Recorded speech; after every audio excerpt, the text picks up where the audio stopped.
Le carrosse de midi s'arrêta dans un crissement, ses roues d'arcade de bois s'opposant aux freins de fer. Nathaniel Brandt s'avança avant même que la poussière ne soit retombée. Il n'était pas un homme habitué à attendre, pas pour le bétail, pas pour la pluie, et certainement pas pour une femme qu'il avait payée au prix fort. Il ajusta le bord de son chapeau, ses yeux scrutant la porte du carrosse avec une faim silencieuse, un espoir qu'il ne s'était pas permis de nommer depuis que sa femme Clara était morte, 3 hivers auparavant. Il avait demandé quelqu'un de délicat. C'était le mot qu'il avait entouré sur le formulaire de l'agence. Il voulait quelqu'un de doux, capable de cuisiner, de coudre, de s'occuper d'une petite maison, et peut-être, si le Seigneur le voulait bien, d'avoir un enfant ou 2. Il n'avait pas demandé l'amour, juste la paix et la compagnie, le genre de présence qui ne rendrait pas la cabane si caverneuse la nuit. Il avait payé le prix total d'avance et ajouté un bonus pour la rapidité. Il s'était même rasé la barbe ce matin-là et avait éclaboussé un peu d'eau de rivière sur son cou. Il ne s'attendait pas à des feux d'artifice, juste à quelqu'un de petit et de calme qui ne ferait pas peur au bétail. Mais quand la porte du carrosse s'ouvrit et qu'elle en sortit, l'air s'immobilisa. Elle remplissait entièrement le cadre de la porte. Le haut de sa tête racla le linteau, et lorsqu'elle descendit, les marches gémirent comme de vieilles traverses de clôture en hiver.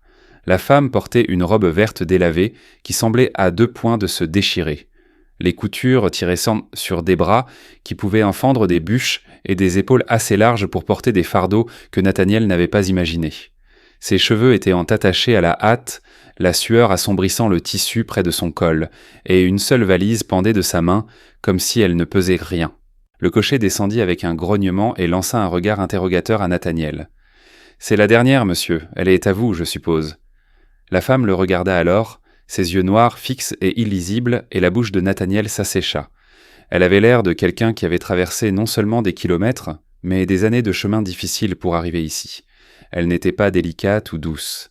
Elle avait l'air de pouvoir porter un homme blessé et un sac de farine à travers une chaîne de montagnes sans s'arrêter pour se reposer. Nathaniel Brandt, sa voix était profonde, chaude, un tonnerre silencieux enveloppé de coton. Il déglutit. « C'est moi. » Elle hocha la tête une fois, comme si c'était tout ce qu'elle avait besoin d'entendre. « Je suis Constance. » Il cligna des yeux. « Constance.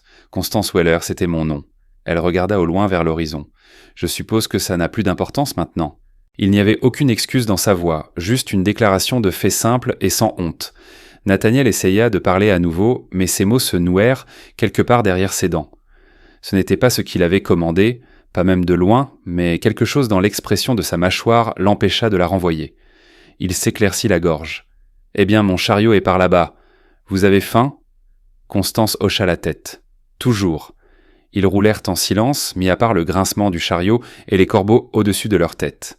Elle était assise à côté de lui comme si elle s'était assise à côté de 100 autres hommes auparavant. Le dos droit et impassible.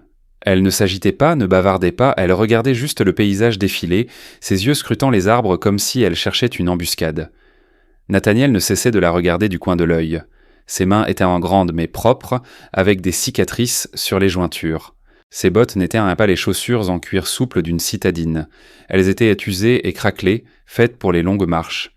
Il se demandait ce qu'il y avait dans la valise posée entre ses genoux, mais ne posa pas la question. Au moment où ils arrivèrent au ranch, le crépuscule avait commencé sa lente descente. Le bétail paissait dans la vallée et la cabane se tenait tranquillement sous les peupliers. Nathaniel descendit, attela l'équipe et ouvrit la barrière. Constance descendit sans aide et attendit près du porche pendant qu'il ouvrait la porte. À l'intérieur, l'air sentait faiblement la fumée et le goudron de pain. Il avait nettoyé, ou du moins essayé, balayer le sol, essuyé le poêle, et même étendu une courte pointe sur le lit dans le coin. Ce n'est pas grand-chose, mais c'est tout ce que j'ai. Il désigna d'un coup de tête le coin dissimulé par le rideau. Vous pouvez prendre la chambre. Elle entra, posa sa valise et resta immobile un instant, se contentant de respirer. Nathaniel s'affaira autour du poêle. Je ne sais pas à quoi vous êtes habitué, mais j'ai des haricots et du pain. Peut-être un peu de lard salé si la cave n'était pas trop chaude. Ça ira, répondit Constance, je vais vous aider. Elle retroussa ses manches, révélant des avant-bras musclés et pleins de taches de rousseur, et commença à hacher des oignons comme si c'était la chose la plus naturelle du monde. Ils travaillèrent de nouveau en silence, mais cette fois ce n'était pas inconfortable, juste tranquille. Pendant le repas, Nathaniel prit enfin son courage à 2 mains pour demander « Vous étiez censé être quelqu'un d'autre ?» Constance mâcha lentement, déglutit et s'essuya la bouche. « C'est vrai. » Que s'est-il passé ? Elle le regarda droit dans les yeux. Elle a renoncé, elle a changé d'avis, ils avaient déjà payé le voyage, alors l'agence me l'a proposé. Pourquoi avez-vous dit oui ? Constance posa sa fourchette. Parce que j'avais besoin de partir et je me suis dit que peut-être quelqu'un avait besoin de moi aussi. Il ne posa pas d'autres questions. Pas encore. Quelque chose dans son ton l'en dissuadait. Ils terminèrent le repas dans un quasi-silence. Nathaniel fit la vaisselle pendant qu'elle la séchait, et une fois terminée, elle se retira dans le coin et tira le rideau.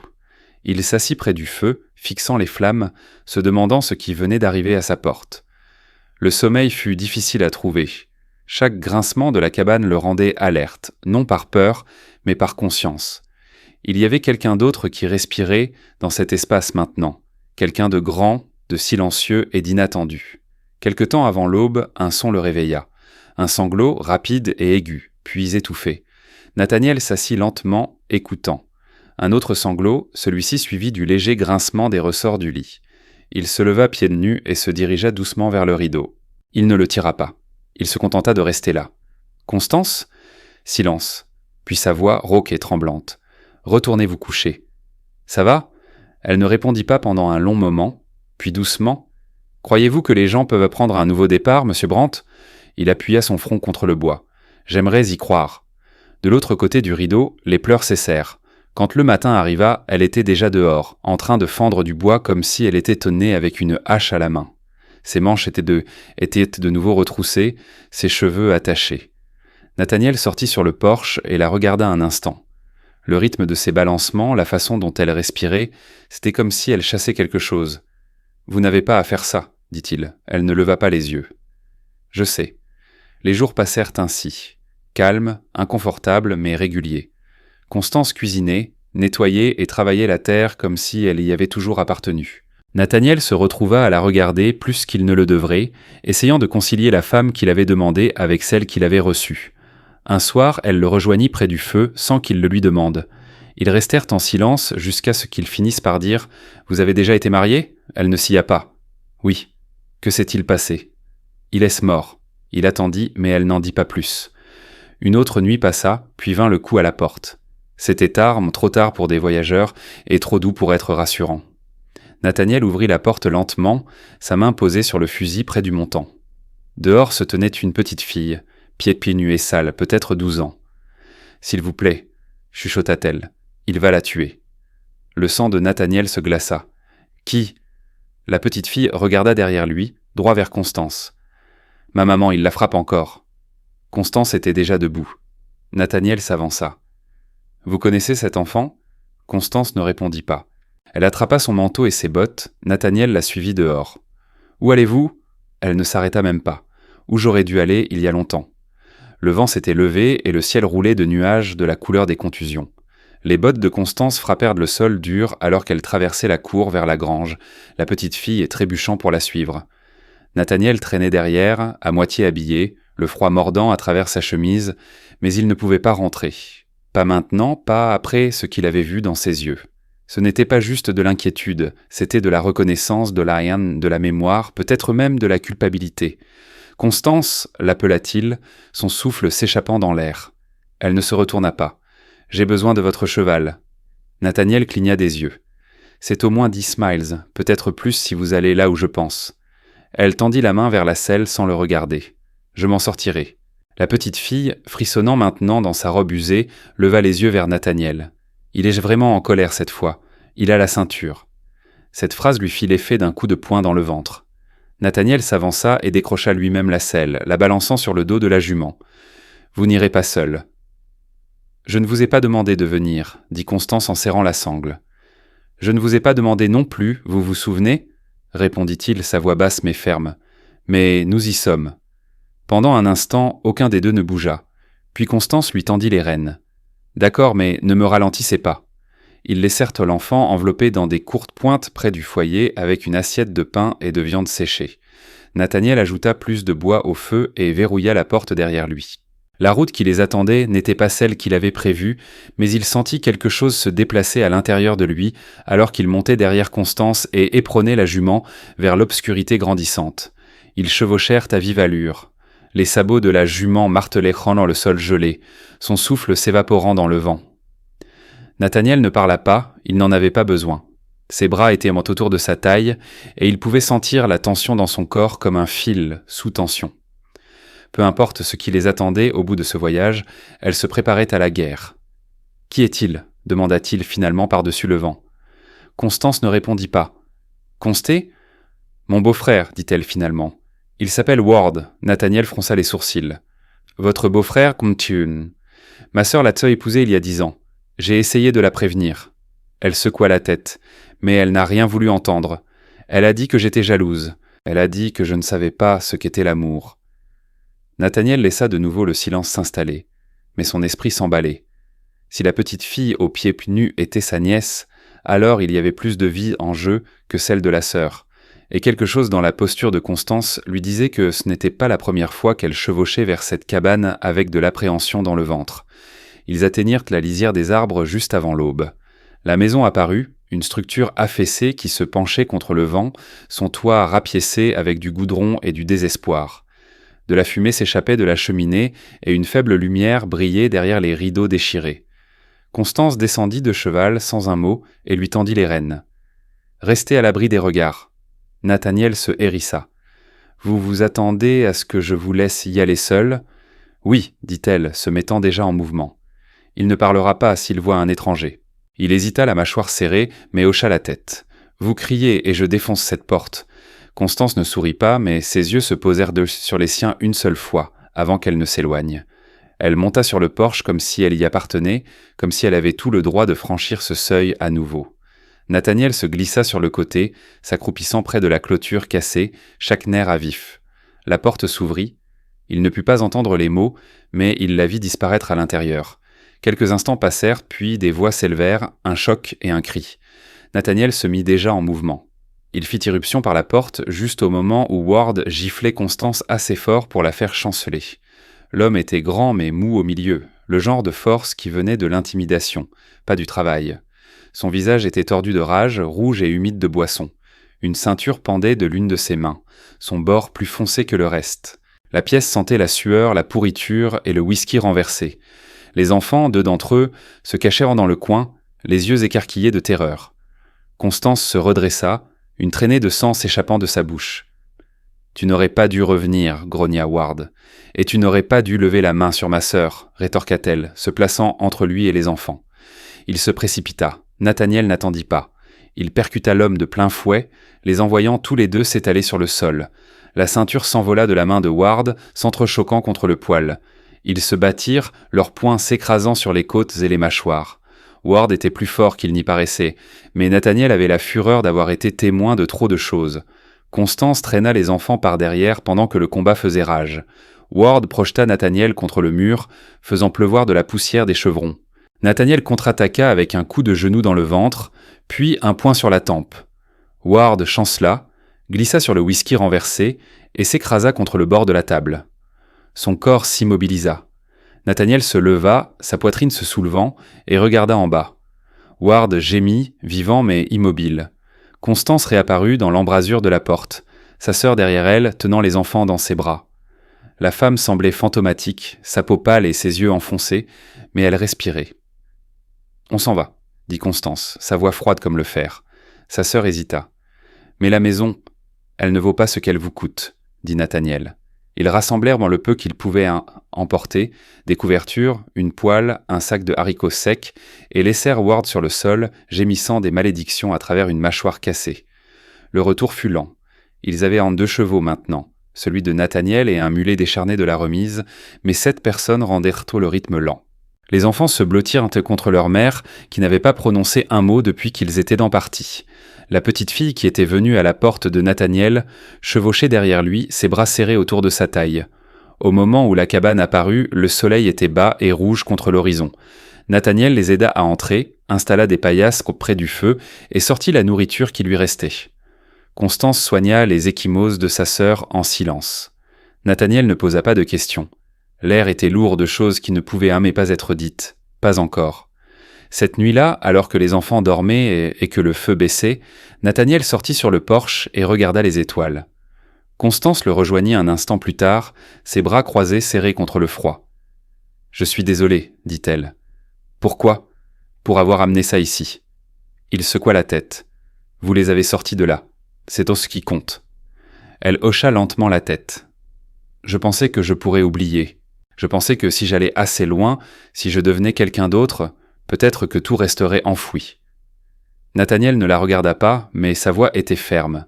« Ça ne marche pas comme ça. »« Non. » Elle acquiesça. « Ça ne marche pas. » Ils restèrent ensemble dans le calme, le vent chuchotant à travers les arbres. À l'intérieur, la cabane n'avait jamais été aussi pleine, si bruyante, si vivante. « Vous n'étiez pas obligé de venir avec moi, » dit Constance finalement. « Je sais. »« Alors pourquoi l'avez-vous fait ?» Il se tourna vers elle alors. « Parce que je ne pouvais pas vous laisser affronter ça seul. » Ses yeux cherchèrent dans les siens, et quelque chose dans sa posture s'adoucit. La plupart des gens ne restent pas une fois qu'ils ont vu mon vrai moi. Nathaniel s'approcha assez près pour sentir la chaleur de son souffle dans l'air froid. Alors la plupart des gens sont des idiots. Elle ne répondit pas, se contenta de regarder ses mains. « Ils blessent les gens, » chuchota-t-elle. « Pas seulement avec des poings, avec des mots, avec le silence, en partant quand ça devient difficile. »« Je sais, » dit-il. « J'ai été laissé. » Constance leva de nouveau les yeux. « Pas par choix. » Nathaniel hésita, puis doucement. « Elle est morte. Elle a emporté l'enfant avec elle. La fièvre est venue vite. J'étais parti pour une course de bétail. Je suis revenu pour les trouver enterrés et la marmite de ragoût encore sur le poêle. » La mâchoire de Constance se serra. « Je suis désolé. » Il hocha la tête. « Moi aussi. » Ils restèrent ainsi pendant un long moment jusqu'à ce que le froid les force à rentrer. Cette nuit-là, il ne dormit pas près du feu. Il s'installa sur le sol près de la porte, le fusil sur ses genoux, au cas où Ward trouverait le courage de les suivre. Mais personne ne vint. Et quand l'aube se leva, la cabane était encore silencieuse. Constance se déplaçait comme un fantôme dans la cuisine, préparant une mince bouillie pour les enfants. Sa sœur la regardait depuis le coin, toujours silencieuse. Nathaniel sortit pour s'occuper des animaux, mais s'arrêta à la barrière.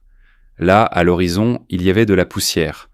Pas de la poussière de tempête, mais des cavaliers, 3 d'entre eux chevauchant à vive allure. Il se retourna et courut vers la cabane. « Constance !» cria-t-il, ouvrant la porte en grand. « Nous avons de la compagnie. » Elle ne demanda pas qui. Elle attrapa le fusil du mur et vérifia la chambre. « Faites descendre les enfants dans la cave à légumes, » aboya Nathaniel. « Maintenant ?» Constance poussa la trappe près du poêle et fit signe à la sœur et aux enfants de descendre. Nathaniel se plaça à l'avant, son fusil prêt, son cœur battant comme un tambour de guerre. Les cavaliers franchirent la crête juste au moment où la trappe se refermait. Et puis, juste au moment où Nathaniel visait le premier, le cavalier de tête leva la main, un drapeau blanc. Nathaniel cligna des yeux. « Brand !» cria l'homme. « Nous ne sommes pas là pour les ennuis. » Mais Nathaniel n'abaissa pas son arme. Constance non plus, car le deuxième cavalier était Ward, ensanglanté, battu et souriant. Le sourire de Ward était de travers maintenant, fendu par une ecchymose violacée le long de sa mâchoire, et son œil droit était presque complètement fermé. Pourtant il était assis, bien droit sur sa selle comme un homme ayant une main gagnante, flanqué de 2 cavaliers qui affichaient la même assurance malhonnête. Aucun ne portait de badge, mais tous les 2 avaient des fusils à portée de main à la hanche, et Nathaniel n'avait pas besoin de l'instinct d'un homme de loi pour savoir que ce n'était pas une visite de paix. La poussière se déposa derrière eux, le vent froid aplatissant leurs manteaux contre des cadres maigres. L'un d'eux cracha sur le côté, sans jamais rompre le contact visuel avec la cabane. Constance se tenait à un pas derrière Nathaniel, son fusil calé fermement contre son épaule. « Ne faites pas confiance au drapeau, dit-elle doucement. Ward ne pourrait pas épeler trêve, même si vous le graviez sur son cercueil. » Les yeux de Nathaniel ne sillèrent de pas face au cavalier. « Alors ne sillons pas les premiers. » Ward leva les 2 mains en signe de civilité. « Ne soyez pas stupide, Brant, ce n'est pas votre combat. » Nathaniel descendit du porche, le fusil toujours levé. « Ce n'était pas mon combat il y a 2 nuits non plus, mais ça ne vous a pas empêché de battre votre femme et de terroriser des enfants. »« Vous m'avez cassé la mâchoire, » répondit Ward, son sourire se crispant, « et vous avez pris ce qui est à moi. » Constance rit une fois, un rire court et sans humour. « Ils n'ont jamais été à toi, Ward. Personne dans cette maison ne t'a jamais appartenu. » Ward l'ignora, ses yeux toujours sur Nathaniel. « Je ne suis pas là pour le sang, juste pour un accord équitable. Je récupère ma famille. Vous gardez votre cabane, tout le monde s'en va. » Nathaniel cracha dans la saleté. « Vous arrivez sur ma terre avec des tueurs à gages et un sourire plein de mensonges. Vous ne repartez d'ici qu'avec des regrets.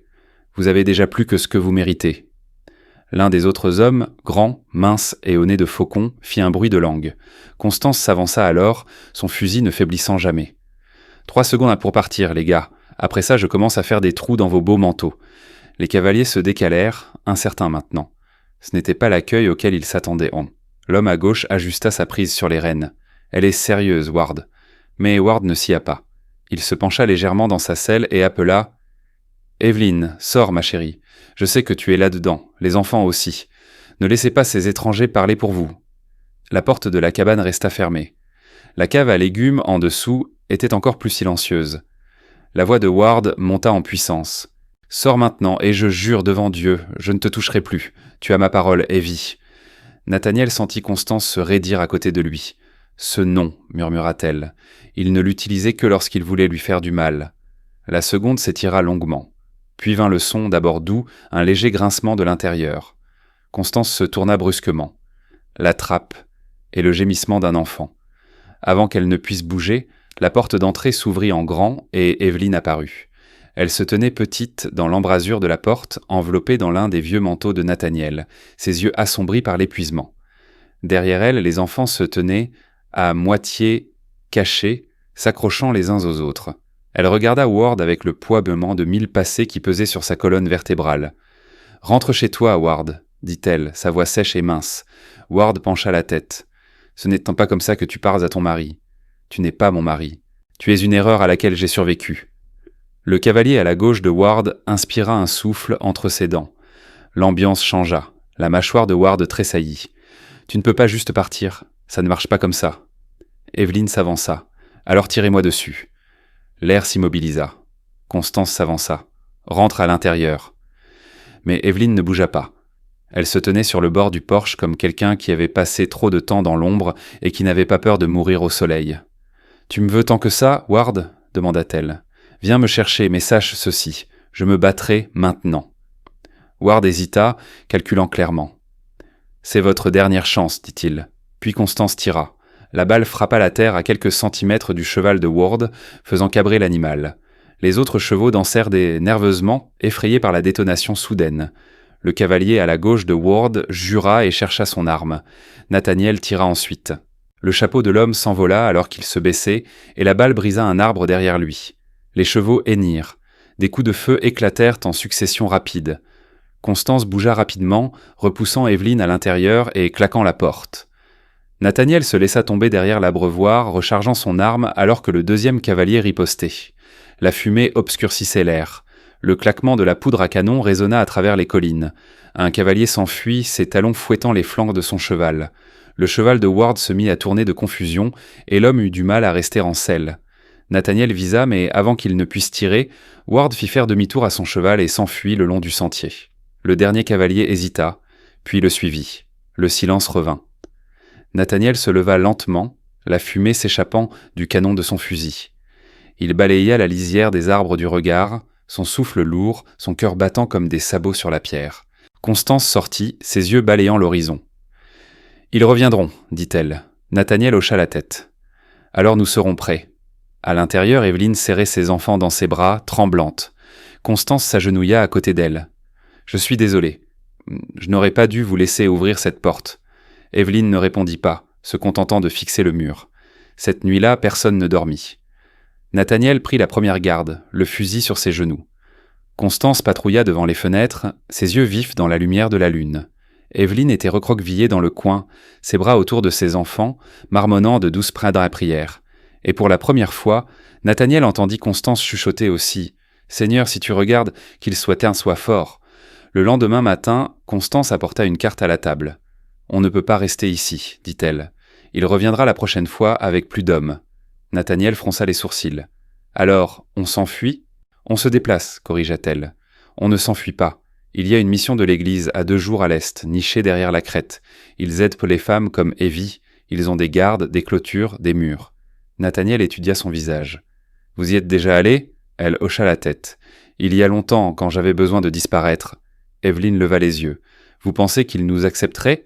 Je sais qu'ils le feront. » Nathaniel se tourna vers la fenêtre, regardant le vent faire plier les arbres. « Alors nous partons au crépuscule. » Ils emballèrent tant le peu qu'ils avaient, des couvertures, de la nourriture, de l'eau. Constance apprit à l'enfant le plus âgé à tenir un couteau. Elle montra à Nathaniel où se trouvait la mission sur la carte. Le terrain sera accidenté, prévint-elle. Étroit, sinueux, mais ça nous y mènera à l'abri des regards. Le soir, la cabane se tenait de nouveau vide, chaque âme entassée dans les chariots et sur les selles, les traces derrière eux s'effaçant déjà dans le vent et la poussière. Ils voyagèrent toute la nuit. Les enfants dormaient, enveloppés dans des courtes pointes, leurs têtes dodelinant au rythme du sentier. Evelyne chevauchait entre Constance et Nathaniel, son silence toujours lourd, mais ses yeux plus alertes. Nathaniel gardait toujours une main près de son fusil, ses oreilles le tendues pour entendre le bruit de sabots derrière eux. La deuxième nuit, alors que les étoiles étaient basses et que le silence régnait, ils entendirent un son. Une brindille se brisa. Constance se figea, sa main levée. Les chariots s'arrêtèrent. Nathaniel glissa de son cheval, fusil levé. Là, chuchota Constance, pointant vers la crête. Une silhouette, juste une. Il s'avança lentement, les mains levées. C'était le cavalier d'avant, celui dont Nathaniel avait tiré le chapeau. Son manteau était déchiré, sa lèvre saignait. « Je ne suis pas là pour me battre », appela-t-il doucement. « Je suis venu vous prévenir. » Constance n'abaissa pas son fusil. « Commencez à parler. » Ward, il a rassemblé des hommes, 4 peut-être 5, des durs. Il a dit que vous l'aviez humilié. Il a dit qu'il brûlerait la terre pour vous trouver. Nathaniel s'avança. « Pourquoi nous dites-vous ça ?» L'homme baissa les yeux. « Parce que j'ai vu ce qu'il fait quand personne ne l'arrête, et je me dis que je dois quelque chose à quelqu'un pour ne pas m'être vidé de mon sang là-bas. » Constance ne lui faisait toujours pas confiance. À quelle distance ? Peut-être une journée, peut-être moins. Alors disparaissez de notre vue, dit-elle. Il hocha la tête une fois et disparut dans les arbres. Ils poussèrent le plus fort après ça. Plus d'arrêt, plus de repos. La mission apparut alors que le soleil saignait sur les montagnes. Des murs de pierre, un clocher et 2 hommes armés postés à la porte. Nathaniel arrêta le chariot à la porte et descendit. L'un des gardes s'avança. « Puis-je vous aider ? Nous avons des femmes et des enfants, dit-il. En danger, un homme les poursuit. Elle a dit que cet endroit pourrait nous abriter. » Le garde regarda Constance, puis Evelyne. Puis, il hocha la tête. « Faites-les entrer. » À l'intérieur, la mission était calme et sûre. Nathaniel aida à décharger le chariot tandis que Constance mena Evelyne à l'une des sœurs, une femme au visage aimable qui prit les enfants dans ses bras comme s'ils étaient prints les siens. Nathaniel se tint dehors, fixant la crête, regardant, attendant. Constance le rejoignit. « Vous devriez vous reposer. »« Vous aussi. » Elle s'appuya contre le mur à côté de lui. « Je n'ai pas dormi plus d'1 heure en 2 nuits. » Nathaniel la regarda. « Vous pensez qu'ils seront en sécurité ici ?» Elle regarda à travers les portes vers les enfants qui dormaient dedans. « Je pense qu'ils sont plus en sécurité maintenant qu'ils ne l'ont jamais été. » Il hocha la tête. « Et nous ?» Les yeux de Constance rencontrèrent en les siens. « Je ne sais pas. » Il voulait en dire plus, voulait demander ce qui allait se passer, mais la cloche sonna. 1 coup, puis 2. Les gardes crièrent. Des pas se précipitèrent. De la crête vinrent des cavaliers, 5 d'entre eux. À leur tête, Ward, et cette fois, il ne souriait pas. La cloche tinta de nouveau, plus fort maintenant, résonnant à travers la cour de pierre comme un coup de semonce du ciel lui-même. La poussière roulait en vagues le long de la crête, alors que Ward et ses hommes de main descendaient, 5 silhouettes sombres à cheval coupant rapidement à travers la lumière dorée du matin. À l'intérieur des murs, la mission s'anima. Des sœurs cloîtrées firent entrer les enfants avec une urgence silencieuse. Les gardes se précipitèrent vers la porte, leurs mousquets et leurs fusils tremblant dans leurs mains, non pas de peur, mais d'anticipation. Parce que Ward Crowley était venu non seulement pour se venger, mais pour un spectacle, et la mission de Sainte Mira avait survécu à pire que lui. Nathaniel bougea sans réfléchir. Il claqua lui-même les lourdes portes, les épées madriers gémissant, alors que le loquet de fer se mettait en place. « Renforcez le mur ouest », aboya-t-il aux gardes, « et tenez les femmes à l'écart des fenêtres. » L'aîné des 2 hommes, un type filiforme avec un mousquet plus vieux que le péché, lui lança un regard. « Vous êtes un militaire ?»« Non, » répondit Nathaniel, attrapant une boîte de cartouches dans une caisse voisine. « Je gagne ma vie en enterrant du bétail, mais je sais quand la mort arrive. » Constance était déjà à mi-chemin du clocher, un fusil en bandoulière et une 2e arme à la main. Elle scannait la pente à travers la longue vue fissurée clouée à la corniche, sa mâchoire serrée.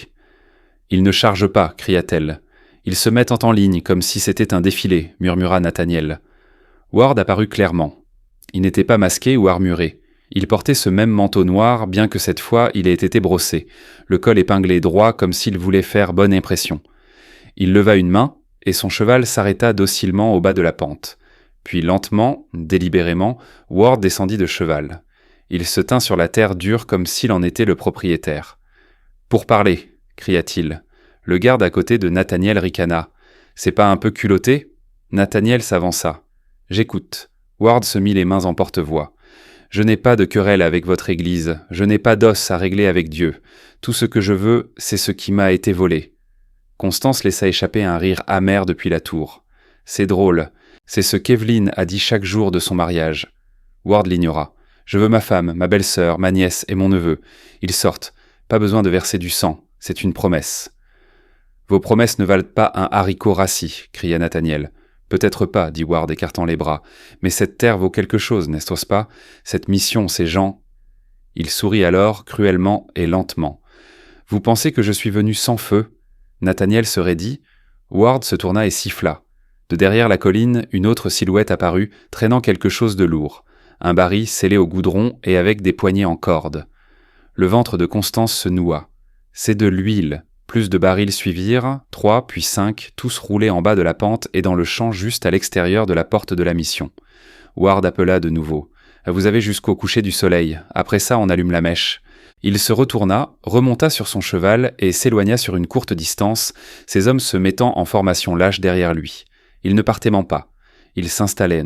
Constance descendit la tour, 2 marches à la fois. « Il va nous brûler. » Nathaniel hocha la tête. « Il pense que s'il met assez de feu, on les lui rendra. » Evelyn se tenait près de la porte, son visage pâle. « Il est sérieux. Il va tuer tout le monde ici. » La mâchoire de Nathaniel se serra. « Pas si nous le tuons en premier. » Le prêtre de la mission, un homme calme aux cheveux argentés nommé Père Marius, s'avança. « Pas de sang à l'intérieur de ces murs, » dit-il calmement. « Cet endroit est un sanctuaire. » Nathaniel se tourna vers lui. « Avec tout le respect que je vous dois, Père, il n'est pas venu pour la prière. » Le prêtre regarda les barils, puis Nathaniel. « Alors nous gagnons du temps. » Nathaniel prit en charge la défense. Ils déplacèrent dans les enfants et les religieuses dans les cloîtres inférieurs, entassèrent des barils d'eau autour des bâtiments intérieurs et commencèrent à creuser de petits pare-feux entre la porte et la première rangée d'habitations. Constance patrouilla le long des murs, vérifiant les munitions et comptant les fusils. Elle avait cette même expression tendue sur sa mâchoire, le regard qu'elle portait avant de briser le nez de Ward et de traîner sa sœur hors de l'enfer. Au crépuscule, la cour brillait de tension. Le soleil baissait, projetant de longues ombres et transformant chaque pas en une menace. Ward n'avait pas bougé. Il était assis juste au-delà de la crête avec ses hommes, buvant quelque chose de sombre dans une flasque en fer blanc. La cloche de la mission sonna une fois, non pas en guise d'avertissement, mais de défi. Nathaniel se tenait à la porte, sa main sur le loquet. Constance se tenait à côté de lui, son fusil chargé, le chien armé. « Juste au cas où », dit-elle.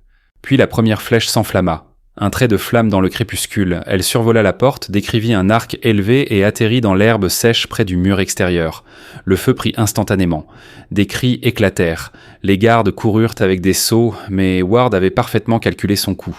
Chaque fois qu'une flamme était éteinte, une autre s'allumait quelques mètres plus loin. Des flèches enflammées pleuvaient comme un jugement. Nathaniel vit du mouvement, près des barils. Les hommes de Ward les roulaient qu'un trop plus près. L'un d'eux tenait une torche. « Ne les laissez pas atteindre la porte », rugit-il. Les défenseurs de la mission ripostèrent. Des balles claquèrent dans la nuit. L'un des hommes de Ward tomba, s'écroulant dans le feu qu'il avait aidé à allumer. Les autres se dispersèrent, mais pas loin. Il voulait compter que les barils soient assez proches pour atteindre les murs. Puis Ward lui-même s'avança de nouveau, droit dans la ligne de tir. Nathaniel leva son fusil, mais hésita. Constance, elle, ne le fit pas. Elle tira proprement et rapidement, et le cheval de Ward se cabra, le faisant tomber. Il frappa la terre durement, et la torche qu'il portait roula, atterrissant à quelques centimètres du baril le plus proche. La flamme lécha le côté. Nathaniel ne réfléchit pas. Il sprinta à travers la fumée, franchit la porte à moitié tombée, et atteignit le baril juste au moment où le feu atteignait la poignée de corde. Il le repoussa du pied, ses bottes écrasant la flamme, ses mains se boursouflant de chaleur. Derrière lui, Ward se releva en chancelant. « Tu es un homme mort, Brandt », cracha-t-il. Nathaniel se tourna. « Toi d'abord ». Ils s'écrasèrent l'un contre l'autre comme des loups, les poings volants. Ward donnait des coups sauvages, alimentés par l'alcool et la haine. Mais Nathaniel se battait avec un but. Chaque coup qu'il portait était pour Evelyn, pour les enfants, pour la paix que Ward n'avait jamais laissé personne garder. Ils tombèrent sur la terre, roulant dans la cendre. Ward sortit un couteau. Nathaniel le lui arracha et enfonça son poing dans la gorge de Ward. L'homme haleta. Constance apparut, son fusil abaissé. « Éloigne-toi, dit-elle à Nathaniel. » Il se roula sur le côté. Constance s'agenouilla, la crosse du fusil pressée contre la poitrine de Ward, mais elle ne tira pas. « Tu as perdu, dit-elle. » Ward s'étouffa, du sang bouillonnant dans sa bouche. « Je les possède toujours. »« Non, dit-elle. Tu ne les as jamais possédés. » Puis elle se leva et s'éloigna. Le reste des hommes de Ward se dispersa. Sans leur bailleur de fonds, leur combat se transforma en autopréservation. Quelques-uns laissèrent tomber leurs armes. L'un essaya de s'enfuir à cheval, mais fut tiré dans la jambe par le vieux garde de la mission et traîné à l'infirmerie. Nathaniel se tint au-dessus de Ward un instant de plus, puis se détourna lui aussi. À l'intérieur de la mission, les incendies avaient été maîtrisés. Aucun bâtiment n'avait été perdu, aucune vie n'avait été prise. Les enfants se blottissaient contre les sœurs. Evelyne était recroquevillée, serrée avec sa fille, ses yeux écarquillés mais remplis de quelque chose de nouveau.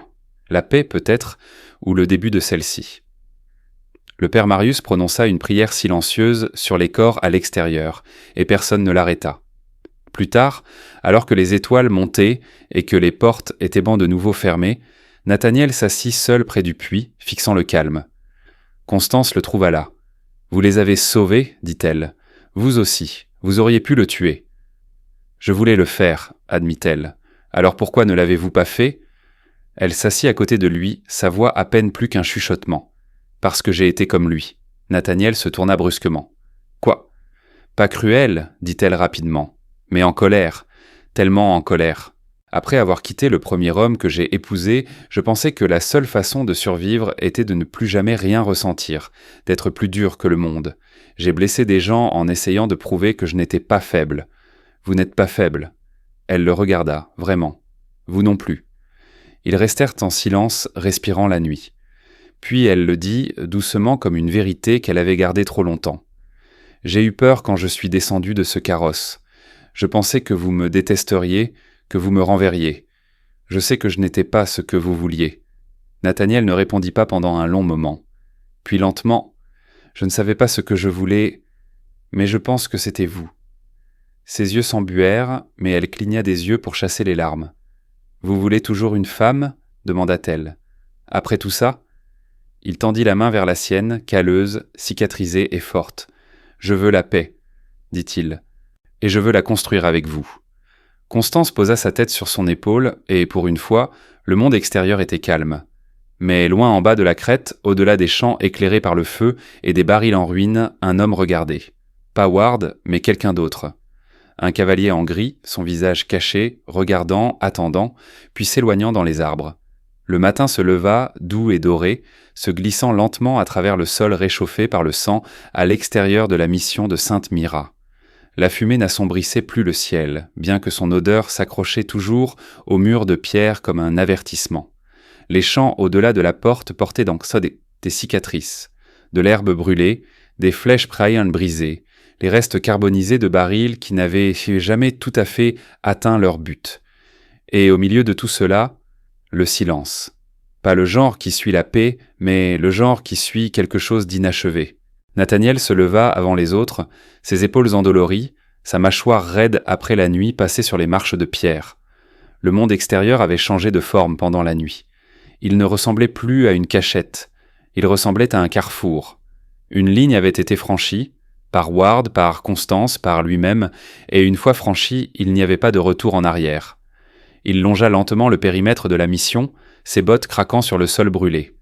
L'air sentait faiblement la cendre et la rosée propre, un étrange mariage de la ruine et de la renaissance. À l'est, où le soleil dépassait les collines, les oiseaux chantaient déjà. Il s'arrêta à la porte, ses doigts effleurant les marques de marteau fraîches là où il avait aidé à renforcer les madriers. Le loquet de fer tenait bon, mais les portes ne pouvaient sans pas tout retenir. Le vrai danger, il le sentait, viendrait d'une autre direction. Des pas s'approchèrent, mais il ne se retourna pas. « Je n'ai pas dormi non plus », dit Constance doucement, s'arrêtant à quelques pas derrière lui. Il hocha la tête une fois, ses yeux balayant toujours les collines. « Il nous regardait. Ward Watt. »« Non », fronça les sourcils Nathaniel. Quelqu'un d'autre. Après le combat, juste avant l'aube, j'ai vu un cavalier, manteau gris. Il est resté juste assez longtemps pour voir comment ça se terminait. La voix de Constance devint plus vive. « Vous êtes sûr ?»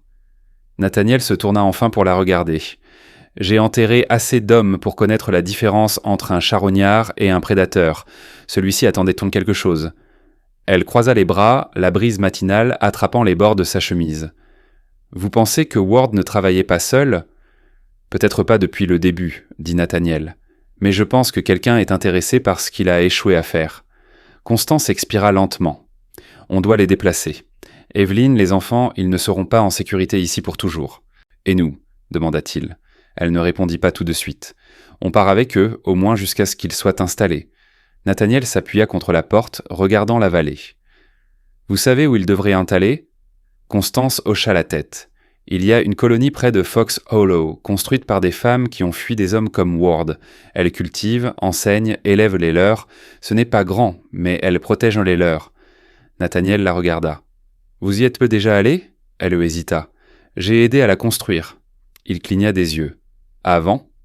Elle hocha la tête. « Avant de jamais signer un contrat de mariage, avant de penser que la paix signifiait de me rapetisser. » Il y avait quelque chose sur son visage alors, du regret peut-être, ou l'ombre de quelque chose de plus dur, mais cela passa. En milieu de matinée, ils avaient rassemblé les provisions. Le prêtre offrit une charrette à mulets, des bocaux de légumes marinés et des sacs d'avoine et de farine. Les gardes aidèrent à réparer les roues, et quelques-unes des sœurs emballèrent des onguents et du tissu pour les enfants. Evelyne se tenait en silence pendant que ses enfants étaient mis soulevés dans la charrette, un bras toujours dans une écharpe de fortune à cause des contusions que Ward avait laissées. Elle n'avait pas beaucoup parlé depuis cette nuit-là, mais quand Nathaniel toucha son épaule et demanda « Vous êtes prête ?» Elle hocha la tête sans hésiter. La cloche de la mission sonna une fois, non pas en guise d'avertissement cette fois, mais comme un adieu. Ils partirent en silence. Nathaniel menait la charrette à mulets. Constance chevauchait à côté d'elle, sa main jamais loin de son fusil. Evelyne était assise à l'arrière, ses enfants endormis contre ses flancs. Derrière eux, la vallée s'étendait, longue et calme, et sur la crête, assez loin pour ne pas inquiéter, mais assez près pour être vu, se tenait ce cavalier au manteau gris, regardant à nouveau. Au coucher du soleil, ils atteignirent dans le passage de la rivière. L'eau était haute à cause des tempêtes de la semaine dernière, et le pont, une vieille travée de bois et de clous rouillés, gémit sous le poids de la charrette. Mais ils traversèrent. Quand ils grimpèrent leur la crête suivante, Constance montra du doigt une lueur de fumée de cheminée au loin. « Fox Hollow est par là, » dit-elle. Nathaniel étudia les arbres. « Nous pouvons camper ici. S'ils nous ont suivis, nous verrons leur feu. » Ils installèrent un camp dans une petite clairière juste en dessous de la crête. Un seul feu, des rations modestes, pas de tente, juste des couvertures et les étoiles au-dessus d'eux. Nathaniel proposa de prendre la première garde. Constance prit la deuxième. Evelyne dormit avec les enfants blottis contre elle, sa main posée de manière protectrice sur la poitrine de sa fille. Au milieu de la nuit, alors que le feu s'était réduit à des braises, Constance secoua doucement Nathaniel. « Venez avec moi », chuchota-t-elle. Il la suivit le long de la pente jusqu'à l'endroit où les arbres s'éclaircissaient et où la lune peignait le monde en argent. Elle s'assit sur une pierre plate, son fusil sur ses genoux, regardant la vallée au loin. « Je pensais, dit-elle sans se tourner. » Il s'assit à côté d'elle. « À nous. » Le souffle de Nathaniel se coupa. « J'essayais de me souvenir, continua-t-elle, de la dernière fois où je n'avais pas l'impression de devoir me battre pour tout, pour la nourriture, pour la sécurité, pour le respect. Et maintenant, ici, je n'ai plus l'impression d'être en guerre avec le monde. » Il la regarda. « À cause de moi ?» Elle haussa les épaules. « En partie, mais aussi parce que vous me laissez être ce que je suis. Grande, bruyante, cicatrisée. »« Vous n'êtes pas bruyante, dit-il. » Elle rit une fois. « Vous auriez dû me voir quand j'avais 20 ans. » Il regarda sa silhouette dans la lumière de la lune. « Je pense que je vous aurais aimé à ce moment-là. » Elle le regarda, ses yeux doux. « Vous m'aimez maintenant ? Je ne sais pas ce que je ferais sans vous. » Le silence s'étira, puis elle chuchota. « Je veux rester. Pas seulement avec eux, avec vous. » Nathaniel tendit la main vers la sienne. « Alors restez. » Ils restèrent ainsi, les mains jointes, les yeux sur la vallée, jusqu'à ce que le feu en bas crépitait et qu'une brindille se brise derrière eux. Ils se tournèrent d'un coup, les fusils levés, mais ce n'était pas un cavalier cette fois. C'était une femme seule. Elle entra dans la clairière, les mains levées. Elle était mince, sa robe déchirée à l'ourlet, de la boue sur sa jupe. Ses cheveux pendaient en vagues molles et ses joues ternes creusées. « J'ai besoin d'aide, dit-elle, sa voix se brisant. Constance abaissa lentement son fusil. « D'où venez-vous » ?« Du nord, haleta la femme. Ils ont attaqué notre chariot. Mon mari, il n'a pas survécu. » Nathaniel s'avança, prudent. « Vous avez entendu parler de lui ?» ?»« Non, dit-elle, secouant la tête. Mais il y en avait d'autres. Ils ont pris le reste, des femmes, des enfants. » La voix de Constance se baissa. « Ils les ont emmenés où ?» La femme leva les yeux et pendant un instant ses yeux eurent une étrange lumière. « Vers l'homme en gris, chuchota-t-elle. Le sang de Nathaniel se glaça. « Vous l'avez vu ?» Elle hocha la tête. « Il observe, il attend, il choisit ceux qui ne seront pas regrettés. » Constance se leva lentement. « Il a attaqué votre chariot quand il y a 2 nuits, près de la fourche à Deville Spine. » Nathaniel échangea un regard avec Constance. C'était derrière eux, ce qui signifiait qu'il avait fait un détour. Il était en train de chasser. La femme chancela légèrement, puis s'effondra. Nathaniel la rattrapa avant qu'elle ne touche le sol. Elle était brûlante de fièvre. Ils la transportèrent jusqu'au camp et la couchèrent bis près du feu. Constance apporta de l'eau. Evelyne rafraîchit le linge. Les enfants se réveillèrent brièvement, clignant des yeux avec somnolence vers l'étrangère avant de se blottir à nouveau. La femme s'agita une fois. « Il n'est pas comme les autres, » murmura-t-elle. « Il ne porte pas de masque, il porte son visage comme un insigne. »« Quel est son nom ?» demanda doucement Nathaniel. Elle toussa. « Il l'a dit une fois avant de tirer sur mon mari. » Puis elle s'évanouit. Constance regarda Nathaniel. « On doit les emmener à Fox Hollow avant qu'ils ne nous trouvent. » Il hocha la tête. « Et après ?» Elle ne répondit pas, mais le feu dans ses yeux disait tout. Après, ils partent à la chasse.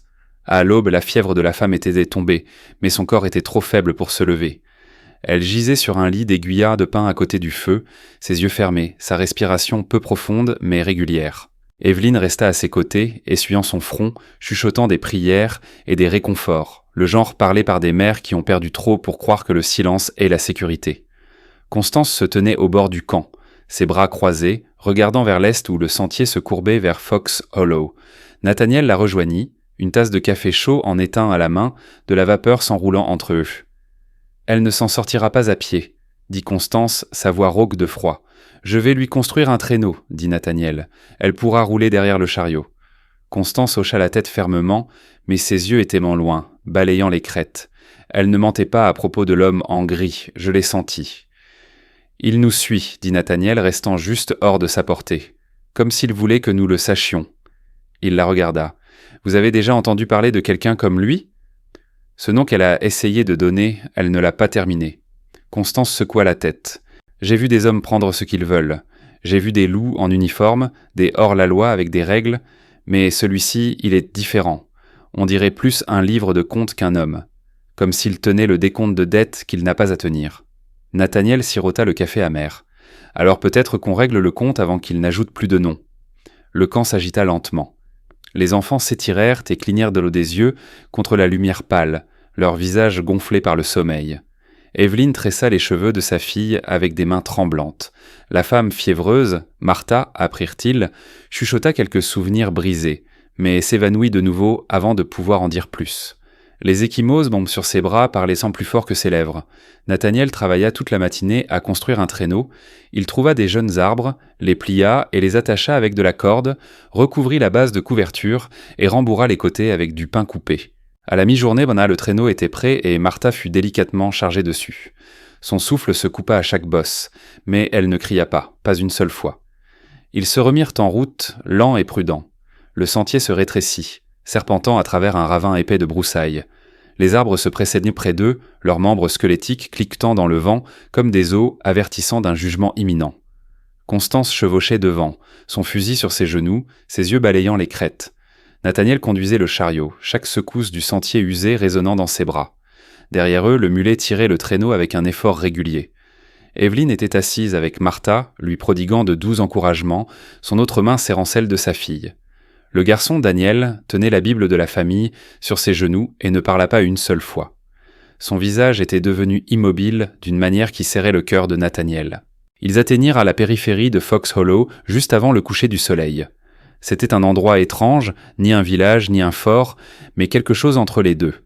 C'était un ensemble de maisons et de cabanes, toutes construites à l'intérieur d'un mur circulaire de rondins fendus, chaque poteau taillé en pointe au sommet. La porte principale était en tôle d'acier, épaisse et usée, avec une cloche suspendue au-dessus et un ensemble de mots gravés en dessous. Celle qui court n'est pas faible, celle qui reste n'est pas en sécurité. Constance descendit de cheval et s'approcha de la porte. Une femme apparut dans la tour au-dessus, un long fusil à la main, et la regarda de haut. « Vous cherchez quelque chose » demanda-t-elle froidement. « Une vieille dette » répondit Constance. La femme plissa les yeux puis la reconnut. « Eh bien, je me trompe, Constance Weller. Je vous croyais morte. »« Presque, » répondit Constance, mais pas tout à fait. La porte s'ouvrit en grinçant. Ils entrèrent et furent accueillis par un silence qui ressemblait à un souffle retenu. Des femmes de tous âges se tenaient champ-là, regardant, certaines tenant des enfants, d'autres serrant des outils ou des armes. Il n'y avait pas d'homme ici, aucun. Une femme grande avec des cheveux argentés tressés s'avança. Ses yeux étaient féroces, bien que ses mains soient douces. « Mary, » dit Constance, « toujours aux commandes ?» Marie l'embrassa. « Je ne suis pas sûre de l'avoir jamais été, mais oui. » Constance fit un geste vers le chariot et le traîneau. « Ils ont besoin d'aide. » Mary regarda. Son visage ne changea pas, mais elle hocha la tête. « Nous les accueillerons. » Cette nuit-là, Martha fut couchée sur un lit de camp dans la hutte du guérisseur. Evelyn et les enfants reçurent une petite cabane près de la chapelle, et on offrit à Nathaniel et Constance des couchettes dans la caserne commune, bien qu'aucun des deux ne dormit beaucoup. La tension ne les quitta pas encore. Fox Hollow n'était pas construit pour le confort, il était construit pour la survie. Chaque cabane avait 2 sorties, chaque femme savait tirer. On enseignait aux enfants très tôt à creuser, à réparer et à se battre si nécessaire. Il n'y avait pas de honte dans les cicatrices ici, seulement une force tranquille. Le lendemain matin, Mary tira Constance à l'écart. « Il est passé par ici, dit-elle. Constance ne demanda pas qui. Mary continua. « Il y a une semaine, seul, il a dit qu'il cherchait quelqu'un qui ne lui appartenait pas. Il a dit qu'il paierait bien si on les lui donnait. Qu'avez-vous dit ? J'ai dit, Fox Hollow ne fait pas de commerce de chair, jamais, et ne le fera jamais. Et vous a-t-il menacé ? Mary hocha la tête. Il a dit qu'il brûlerait les murs. Il a dit « Nous supplierions pour des chaînes avant la fin ». Constance se pencha en avant. Quel était son nom ? Mary hésita. Il s'est appelé Merritt Kane ? Nathaniel sursauta quand Constance le lui dit. Kane, répéta-t-il, comme celui de la Bible. Il porte la même haine, murmura-t-elle. Nathaniel se frotta la tempe. Et il arrive, bientôt. Martha se réveilla brièvement cet après-midi-là et le confirma. Qu'imprend ce qui est brisé, chuchota-t-elle. Il dit qu'il le rend utile, il dit que les femmes comme nous sont gâchées sinon. L'estomac de Nathaniel se tordit. Ils passèrent les 2 jours suivants à renforcer les murs, à poser des pièges dans les arbres et à poster des gardes par équipe. Nathaniel entraîna les jeunes femmes à tirer droit. Constance répara les fusils et compta les munitions. Les enfants restèrent près d'Evelyn, qui n'avait pas dit plus de quelques phrases depuis leur arrivée. La 3e nuit, la cloche sonna 1 fois, puis 2, puis le silence. Constance et Nathaniel atteignirent la tour les premiers. La garde à l'intérieur était pâle, pointant d'une main tremblante. Le long de la crête, à peine visible dans la lumière argentée des étoiles, se trouvait une ligne de cavaliers. Pas 5, pas 10, mais 15, tous vêtus de gris. Au centre, un homme chevauchait plus grand que les autres, large d'épaules, son manteau pendu comme une ombre sur la selle. Son visage était nu, calme, presque beau, mais l'immobilité de ses yeux ne correspondait pas à la douceur de ses traits. Merritt Kane. Il leva une main, un signal, et alors, comme si cela avait été répété, un chariot s'avança. Enchaînés à lui se trouvaient 3 femmes et un enfant, leurs visages ensanglantés, leurs cheveux emmêlés. Le sang de Nathaniel se figea. Il sentit Constance se raidir à côté de lui. Karen cria, sa voix claire, anormalement forte pour la distance. « Ça n'a pas besoin de mal tourner. Envoyez les femmes que vous avez volées et je les échangerai contre celles-ci. » Il fit un geste vers les captifs. « Vous m'avez pris, je prends aux autres. C'est comme ça que le monde fonctionne. » La prise de Nathaniel se resserra sur le bord de la tour. Constance regardait fixement, son visage sculpté dans la pierre. « Il pense qu'il peut faire du troc avec de la chair. » Kant tourna légèrement la tête. « Vous avez jusqu'au lever du soleil ?» Puis il repartit dans les ombres, laissant les captifs enchaînés au chariot, à peine vêtus et tremblants. Nathaniel recula du bord. « On ne peut pas les laisser. Je sais. Et on ne peut pas abandonner Evelyn ou Martha ou qui que ce soit d'autre. Je sais ça aussi. Alors qu'est-ce qu'on fait ? Constance regarda en bas vers la ville, vers les femmes qui s'armaient, se préparant à un siège, puis vers l'obscurité au-delà. Et puis elle le dit. « On va là-bas, juste vous et moi. On en finit avec lui avant que le soleil ne se lève. » Nathaniel cligna des yeux. « Constance ? Cain ne s'y attendra pas. Il n'a jamais été chassé, seulement adoré ou craint. Il est trop fier pour se garder. Vous parlez d'assassiner un homme entouré de tueurs. Je parle de mettre fin à une tempête avant qu'elle ne raye la carte. » Nathaniel ne parla pas. Il n'en avait pas besoin car elle avait raison. Et avant que la lune ne se couche, ils partirent, juste les deux, dans l'obscurité. L'air au-delà du mur de bois de Fox Hollow était immobile et lourd, épais du poids haletant de ce qui n'était pas encore arrivé.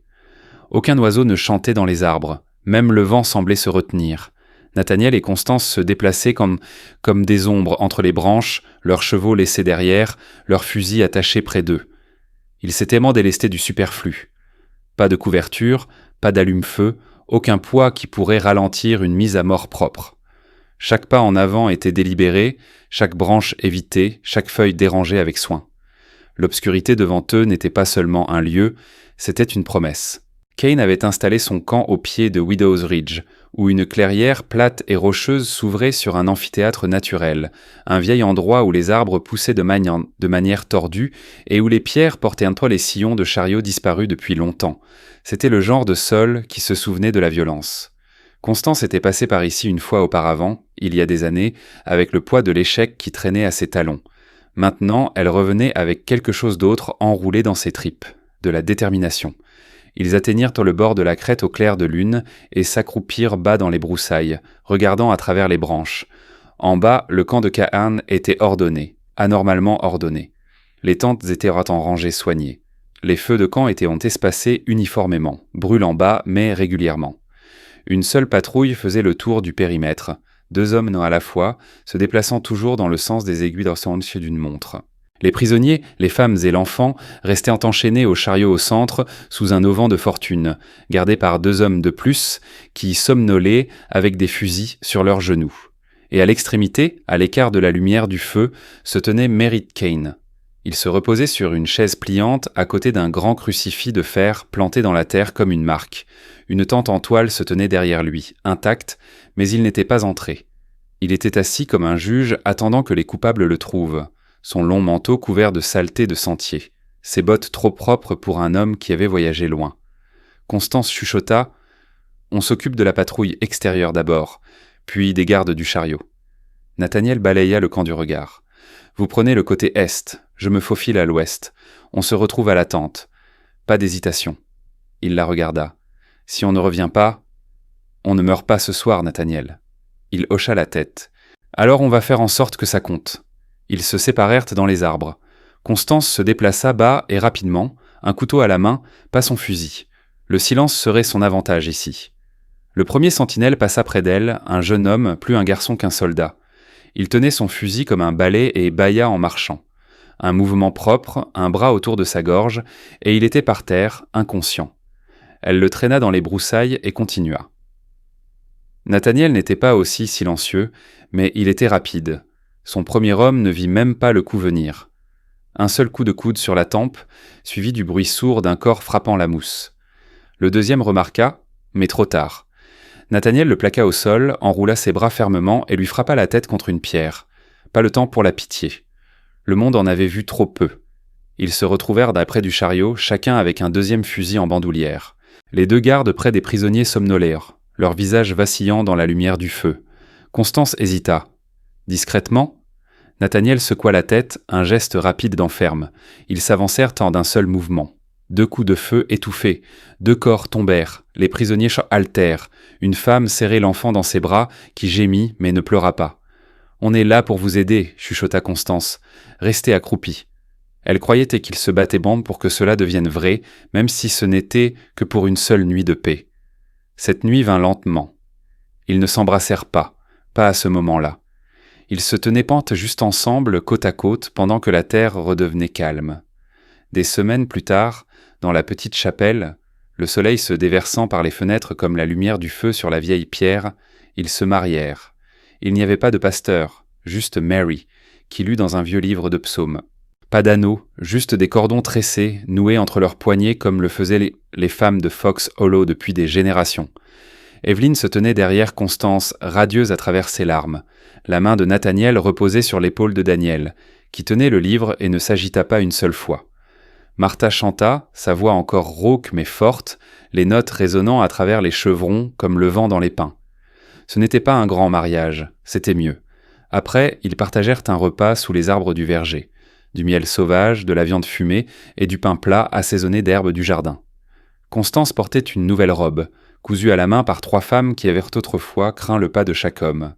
Nathaniel portait sa meilleure chemise, repassée si raide qu'il pouvait à peine y respirer, mais il a souri toute la journée. Tard cette nuit-là, longtemps après que les feux se soient éteints et que les enfants dorment, Constance s'assit à côté de lui sur le porche de leur petite cabane. Ses doigts frôlèrent dans les siens, chauds et calleux. « Vous ne m'avez jamais demandé pourquoi j'ai accepté l'offre de l'agence, » dit-elle. Nathaniel se tourna vers elle, silencieux. Elle regarda par-dessus les collines, où les ombres s'enroulaient, comme des bêtes endormies. « J'ai vu l'annonce. Elle disait que vous vouliez quelqu'un de délicat, de doux, bon, avec une aiguille et une croûte de tarte. J'ai failli rire. « Pourquoi êtes-vous venu quand même ?» demanda-t-il doucement. Elle sourit faiblement. « Parce que j'avais tout essayé d'autre. Et je voulais être choisi pour une fois, même si c'était par erreur. » Nathaniel serra sa main. « Vous n'étiez pas une erreur. Je le sais maintenant. » Ils restèrent un moment de plus en silence. Puis Constance dit « Vous pensez toujours à ce que ça aurait été si je n'étais pas descendu de ce carrosse ?» Il hocha la tête. « Parfois, et je n'aime pas l'image que je vois. » Elle posa sa tête sur son épaule. « J'aime mieux celle dans laquelle nous sommes, dit-elle. » Et ils restèrent ainsi ensemble pendant que la nuit s'étendait sur Fox Hollow, calme, entier et en paix. Le vent se déplaçait à travers les arbres, non pas avec un avertissement, mais avec un accueil. Et de la porte, 2 nouvelles femmes entrèrent, des enfants traînant derrière, cherchant quelque chose de mieux. Elles furent accueillies, non pas avec méfiance, mais avec les bras ouverts.